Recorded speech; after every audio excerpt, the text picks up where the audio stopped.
বাংলাদেশি ভাইরা, আমাদের একটাই আজকে পরিচয়, আমরা সবাই কি বাংলাদেশি। আমাদের যে সংগ্রাম সেটা স্পষ্ট, সার্বভৌমত্ব রক্ষার জন্য আমরা আজীবন মৃত্যু পর্যন্ত যুদ্ধ করে যাব ইনশাআল্লাহ। এটা স্পষ্ট আমাদের বার্তা। যারা ইসলাম প্রিয় মানুষ বাংলাদেশের, যারা সার্বভৌমত্ব রক্ষা চায়, সেই মানুষদেরকে নিয়ে আগামীর বাংলাদেশে রক্ষার আন্দোলন ইনশাআল্লাহ আমরা চালিয়ে যাব। আমরা আজকে একটি ঐতিহাসিক জায়গায় দাঁড়িয়েছি, যে ঐতিহাসিক জায়গার মধ্যে বাংলাদেশের প্রধান কবি, জাতীয় কবি কাজী নজরুল ইসলামের কবর রয়েছে, যিনি বলেছিলেন মসজিদেরই পাশে যেন আমার কবরখানি হয়। তিনি এই কথা কেন বলেছিলেন? আমরাও সেই আজাদী আন্দোলনের সূচনা করেছি। আমরা এক এক শুক্রবার এক এক মসজিদে যাচ্ছি, যে বার্তাটা দিয়ে যাচ্ছি বাংলাদেশের মসজিদ ভিত্তিক স্বাস্থ্য ব্যবস্থা চালু করার জন্য, বাংলাদেশের মসজিদ ভিত্তিক এডুকেশন শিক্ষা ব্যবস্থা চালু করার জন্য। আমরা যে নামাজটা পড়ি, এই নামাজে কিন্তু আমাদের অনেক সূরা কেরাত করতে হয়। আমাদের যে বর্তমান শিক্ষা ব্যবস্থা, সেখানে বাংলাদেশের ইসলাম মুসলমানদের যে শিক্ষা ব্যবস্থা সেটাকে খারিজ করা হয়েছে। এই জন্য আমরা মনে করি মসজিদ ভিত্তিক ইসলাম প্রসার করার জন্য, মুসলমানদের অস্তিত্ব টিকিয়ে রাখার জন্য স্বাস্থ্য ব্যবস্থা, অর্থনৈতিক ব্যবস্থা এবং শিক্ষা ব্যবস্থাকে পুনর্গঠন করার জন্য আমাদের প্রজন্মের যারা তরুণ বৃদ্ধা প্লাবনীরা রয়েছে, সবাই আমরা ঐক্যবদ্ধভাবে নতুন আন্দোলনের সূচনা করতে যাচ্ছি। দ্বিতীয়ত, এই আমাদের পাশে রয়েছে বাংলাদেশের গণতন্ত্রের শহীদ, ভারতীয় আধিপত্যের বিরুদ্ধে তিনি চোখ রাঙিয়ে কথা বলেছিলেন, বাংলাদেশের মুসলমানেরা, বাংলাদেশি ভাইয়েরা, তোমরা দরকার হয় ঘাস খেয়ে হলো সীমান্ত রক্ষার জন্য অস্ত্র বানাও। আমাদের শহীদ উসমান হাদি ভাই এইখানে হলো আমাদের পাশে ঘুমিয়ে রয়েছেন। উনি আমাদের দেখছেন, উনি আমাদেরকে বলে গিয়েছিলেন, ইনসাফের ডাক দিয়েছিলেন, বাংলাদেশের পক্ষে আজাদীর আন্দোলনে ডাক দিয়েছিলেন। নোভা এলইডি টিভি, ঝকঝকে ছবি, নিখুঁত শব্দ, 5 বছরের ওয়ারেন্টি। নোভা মানি সঠিক মান, নিশ্চিত সেবা।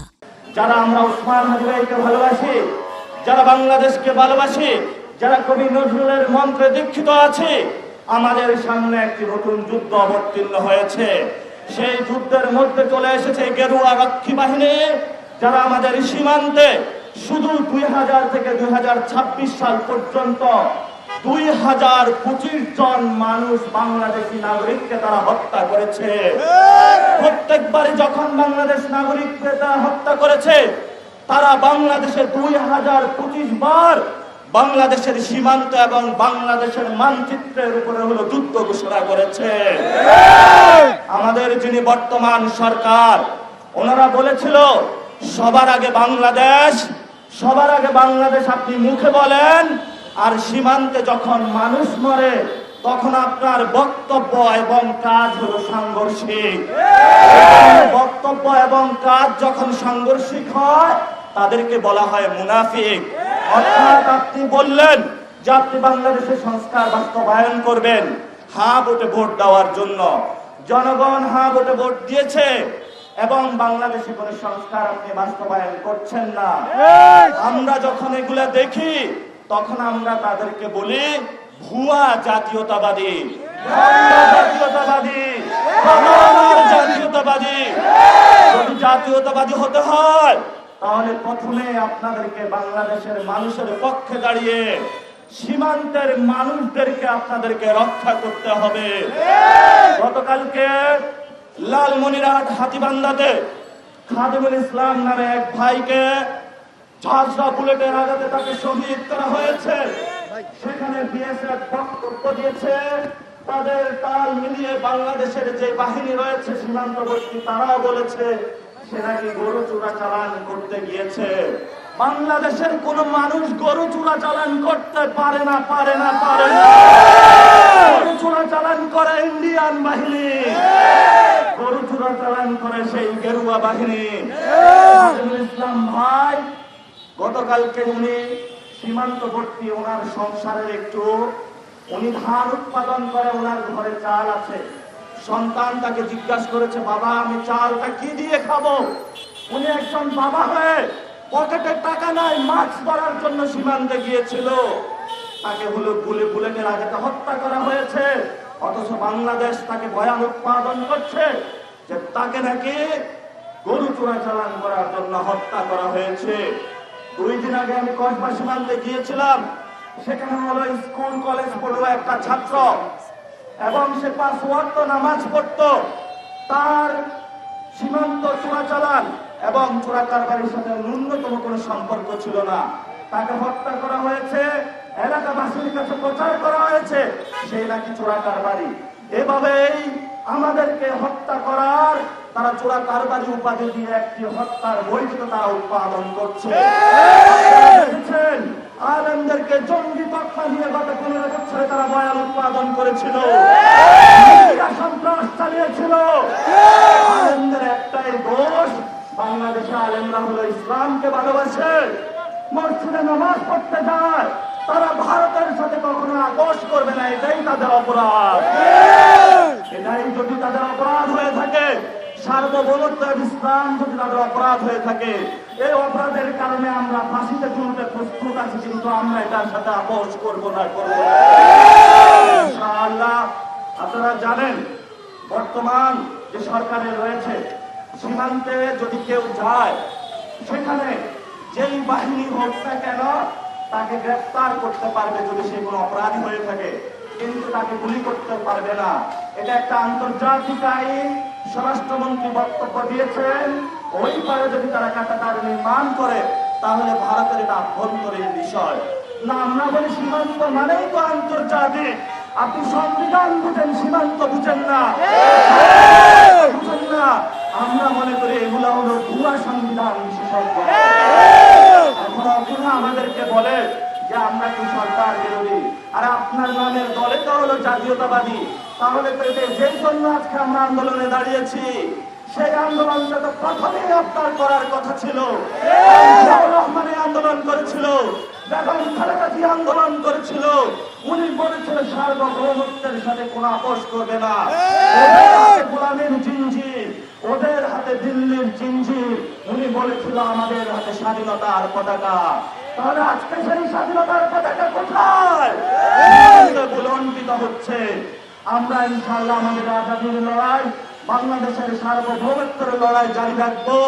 আমরা এখানে শর্ত মানুষ দাঁড়িয়েছি, আমরা এখানে কেউ আজকে টাকার জন্য আসি নাই, আমরা কোনো পাওয়ারের জন্য আসি নাই, আমরা একমাত্র বাংলাদেশের সার্বভৌমত্ব রক্ষার জন্য এই রোদের মধ্যে দাঁড়িয়ে আছি। এই কথাটা বলে শেষ করব। আমাদেরকে যে তারা সবক দিয়েছে, বাংলাদেশে নাকি সীমান্তে হলো মাদকের চালান হয়, চোরা কারবারি হয়, তাহলে স্বরাষ্ট্রমন্ত্রী কি করে? আমরা বলি যে স্বরাষ্ট্রমন্ত্রীর পকেটের মধ্যে ওই মাদকের পার্সেন্টেজ আসে, তাহলে স্বরাষ্ট্রমন্ত্রী মাদক কারবারিদের সীমান্তে কেন দমন করে না? সেই প্রশ্ন আমরা রেখে গেলাম। আমরা দেখেছিলাম ইয়াবা ওদিকে শেখ হাসিনা চালাইতো, তাহলে সেই ঢাকা শহরে ইয়াবাটা কই থেকে আসে, কোন রুটের মাধ্যমে আসে, সরকার সেটা খুঁজে বের করতে হবে। পেন্সিলের বোতল কিভাবে আসে, সরকার সেটাকে খুঁজে করতে হবে। এখন তলে তলে তো ওরাই পেন্সিল খেয়ে বসে থাকে, যেই ধরবে হলো ইয়াবা, ওই পেন্সিল আর ইয়াবা খায় বসে থাকে। আমরা তরুণ প্রজন্ম শপথ নিচ্ছি, বাংলাদেশ থেকে হয়তো আমরা থাকবো, নয়নের পেন্সিলকে আমরা বিদায় করবো, আর ইয়াবাকে বিদায় করবো। ইনশাআল্লাহ আমাদের আজাদের লড়াই চলবে। আপনারা সবাই ঐক্যবদ্ধভাবে মাঠে থাকবেন ইনশাআল্লাহ। আমাদের কোন দল নয়, আমাদের একটাই দল, সেটার নাম কি? আমাদের সেটার নাম কি? আমাদের সেই দলের নাম হলো বাংলাদেশ, যে বাংলাদেশের পক্ষে দাঁড়াতে হবে। এখন আমরা এই রাজু ভাস্কর্যের সীমান্তে নিয়ে স্লোগান করেছিলাম, সীমান্তে মানুষ মরে, সরকার কি করে? সীমান্তে মানুষ মরে, সরকার কি করে? সীমান্তে মানুষ মরে, সরকার কি করে? সরকার কি করে? সীমান্তে মানুষ মরে, সীমান্তে মানুষ মরে, সরকার কি করে? রাষ্ট্রমন্ত্রী কি করে? সীমান্তে মানুষ মরে, সীমান্তে মানুষ মরে, সরকার কি করে? সরকার কি করে? সীমান্তে মানুষ মরে, সীমান্তে মানুষ মরে, সরকার কি করে? আমাদের সবাই পরে চলবে তো ইনশাআল্লাহ? আপনাদেরকে অনেক ধন্যবাদ। ইনশাআল্লাহ আমরা মরণ পর্যন্ত বিভিন্ন মসজিদ ভিত্তিক জুমার নামাজ পড়বো, মসজিদ ভিত্তিক সোসাইটি দাঁড় করাবো। ইনশাআল্লাহ আলেমদের নেতৃত্বে বাংলাদেশ মসজিদ ভিত্তিকের পতাকা উঠে দেবে ইনশাআল্লাহ। সবাই ভালো থাকবেন, দোয়া করবেন। আসসালামু আলাইকুম ওয়া রাহমাতুল্লাহি ওয়া বারাকাতুহু। আর বাংলাদেশে কিন্তু বন্ধ হয়ে গিয়েছে স্লোগান, ওসমান আদিবার বিচার কি আমরা বলে দিয়েছি? ওসমান আদিবার বিচার বাংলাদেশে হবে। Justice, justice, we want justice. Justice, justice, we want justice. আমরা সবাই হাদি হব, যুগে যুগে লড়ে যাব, যুগে যুগে লড়ে যাব। আমরা সবাই হাদি হব, আমরা সবাই হাদি হব, যুগে যুগে লড়ে যাব। আসসালামু আলাইকুম ওয়া রাহমাতুল্লাহি ওয়া বারাকাতুহু। এদিকে সরকার হামের জন্য একটা গায়েবানা জানাজা আছে, যারা পারি অংশগ্রহণ করি সবাই।